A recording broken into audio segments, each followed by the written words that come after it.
What's going on, gentlemen? It's the Pool Dork once again. It is, let me check, March 31st. Yeah. Congratulations if you've made it through another week without getting the sickness. If you're still working, we're saluting you. Gentlemen, I want to bring up a hypothetical this morning. But I also want to talk about a little bit about essential workers and, you know, what's considered essential these days, and get some critical thinking going on via hypothetical.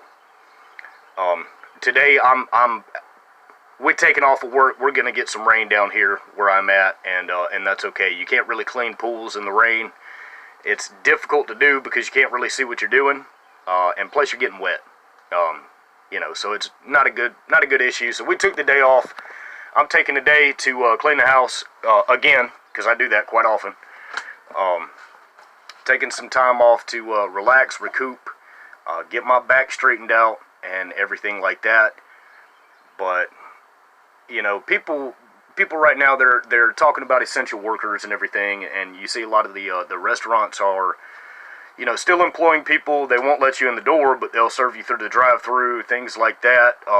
Banks are still open, grocery stores are still open, but you know, other services like I guess realtors and things like that, you know, people aren't really going to work, and that's expected. And you know, it's great because you don't want the contagion to keep propagating itself. You want to isolate this thing and get rid of it. So I want to say thank you to everybody who is isolating.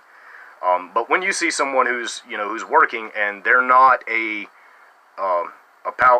lineman repairing power lines, or a plumber repairing your water lines, they're not the essential workers as you might think. People might look at me and say, "All right, dude, well, tell me how pools are essential."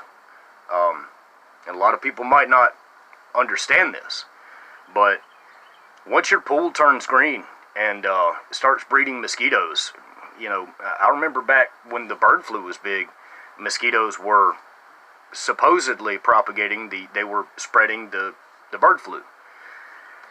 Well, and I think even the swine flu was that way too. I may be incorrect, but you know, that's neither here nor there. But what do you think is going to happen when mosquitoes start breeding in your pool, and you can't step outside for fear of contracting this sickness, and you know, you're kind of stuck? People think twice about pool boys being essential. You know, just a little bit there. So I'm glad to have my job. I'm glad to still be serving the community as best I can, but also I'm glad to still have work. And I know Hammerhand, he's a trucker, and I'm sad to hear that he's out of work, because that not only means for him it's a bad time, coming up on hard times, but it also means that the nation, with the trucking industry beginning to dwindle, we're going to be hitting hard times. So that also brings... that also brings into question, with this illness hitting men twice as hard as it does women, and we've talked about the future of feminism and how it's kind of dying down. You don't hear feminists during this time. You don't hear a whole lot of them. There are some still writing articles about how this thing is hitting twice as hard on men, how it's a woman's issue. And they're halfway right. they're halfway right. I'll give them that. Because in the future, let's say, just hypothetically, flip of a coin, 50% of the male population is now gone.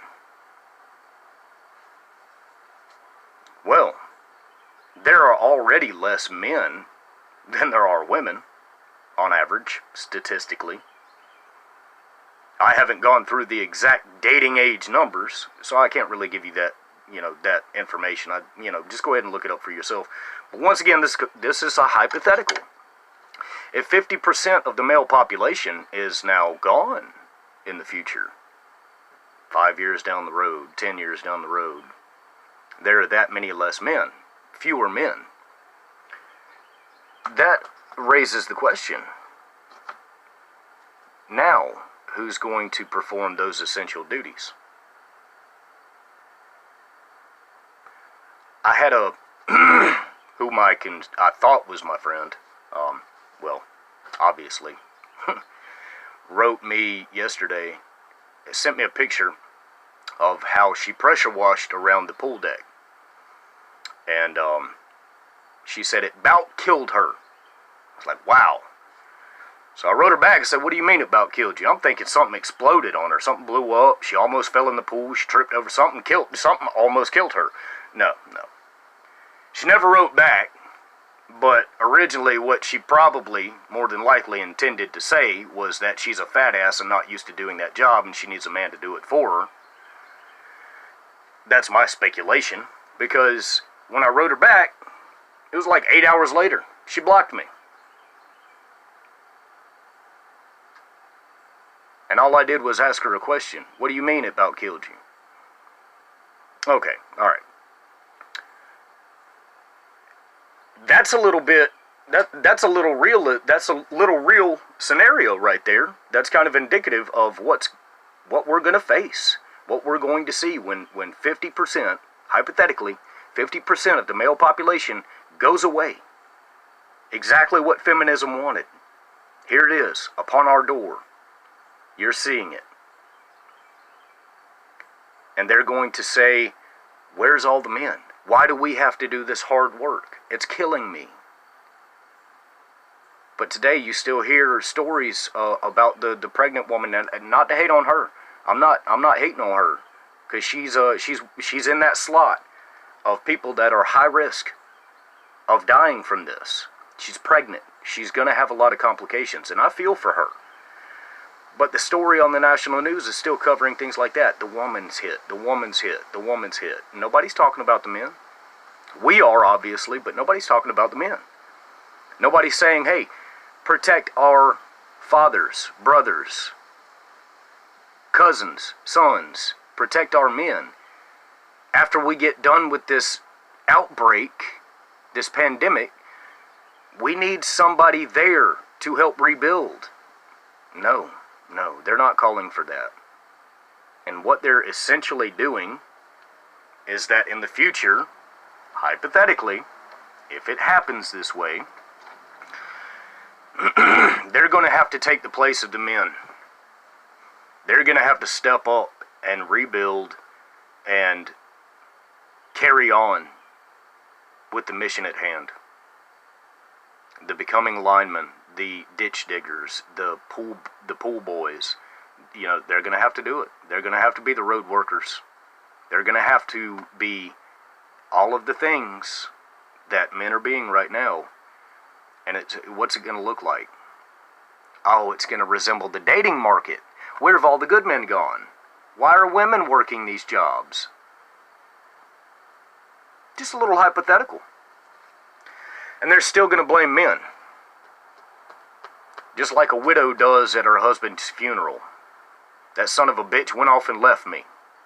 The motherfucker's dead. And all you give a shit about is your own self. So, anyways, that's depressing to think about. But then again, it's also very important. Because you might find yourself on the backside of this, where half of the brothers you knew are gone. And you're left there to pick up the slack. And what are you going to find yourself facing is more demonization. Because remember, this outbreak is Trump's fault, and it's men's fault. And if we had open borders and a better healthcare system and a more socialized government, well, this wouldn't have happened. Which is exactly the reason why this pandemic happened, because China is communist. Most of the nations and countries right now that are having a difficult time it's not because of the government or men, It's because of a virus. This is going to be spun any way that they can spin it. But for men, we're especially going to see more blame placed on our shoulders, especially because if half the population of men goes away, and all of that real work falls on women's shoulders, there's going to be hell to pay for us, man. There's going to be more hell to pay. And it would behoove you to prepare and to have a plan for your own life to where you don't have to deal with it. That you don't have to deal with any of it. I don't know, that's a little far out there for me. You know, I've kind of gone into a conspiracy mode right there. But I think it's important to think about. Just the hypothetical. Just to really consider that in the future, women are actually going to have to start picking up the slack and becoming the men they claim to be. And honestly, I firmly believe that our culture is going to, our entire way of living is going to suffer. Because if my friend yesterday is, you know, that experience was any indication as to what it's going to be like, even power washing a pool deck about killed her. What do you think it's going to be when they have to start being the utility workers who are climbing power poles? What do you think it's going to be when they're actually running a chainsaw and putting limbs in a wood chipper? How many female workplace deaths do you think are going to happen when they start moving into the more dangerous fields instead of sitting in an air-conditioned office, or running a hair salon, or running a cash register, or designing clothes? What do you think is going to happen? They said it best when they said, the future is female. It's going to be a sad day. It's going to be a sad day, and men are going to be blamed for it. All you can do is do the best you can and plan for your life and get the fuck out of Dodge. Anyways, I'm going to get off of here. I don't want to spend too much of this. I don't want to spin it too much into a conspiracy, but think about it, gentlemen. If the majority of the male population, if a lot, I mean, hell, even if 15 to 20% of the male population goes away, imagine the ramifications. Just imagine the ramifications and what that's going to mean for you. How quickly before you're not allowed legally to defend yourself in the streets, because people are now lawfully allowed to commit hate crimes against you. You've now become a second-class citizen. You're now a minority. Just think about it. Just think about it. Just think about it. Because we're on the fast track to it. And I'm 13 minutes into this hypothetical. So I'm going to let that go, gentlemen. If you're at home, stay in. If you're actually going to work, go out, conquer your day. Do what you can. Full dork out.